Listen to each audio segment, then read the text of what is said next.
দেখুন বন্ধুরা, আমি আজকে একটা অনেক বড় কই মাছ ভাজা শেয়ার করছি। দেখুন, প্রায় 300 গ্রাম ওয়েট কই মাছটা। তাই একটা একটা করে কই মাছ ভাজতে হবে, কেননা একসাথে বেশি দেওয়া যাবে না। দেখুন, কে কে কই মাছ খেতে ভালোবাসেন কমেন্ট করবেন। আমি কিন্তু তেল কই বানাবো।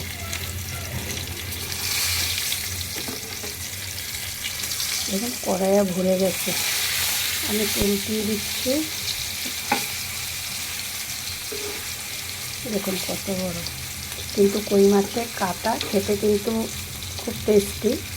যারা কাটা মানে খেতে কাটা বেছে মাছ খেতে ভালোবাসে না, তাদের ভালো লাগবে না। তো আপনাদের দাদা ভীষণ মাছ খেতে ভালোবাসে, আর তার পছন্দসই মাছ যদি দেখতে পায় সে একদম আগে কিনবে।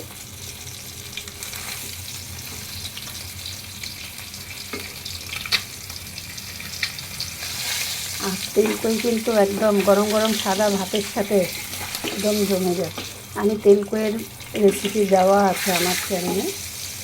তা যাই হোক, আপনাদের সাথে আমি একটু কই মাছগুলো ভাজাই শেয়ার করছি।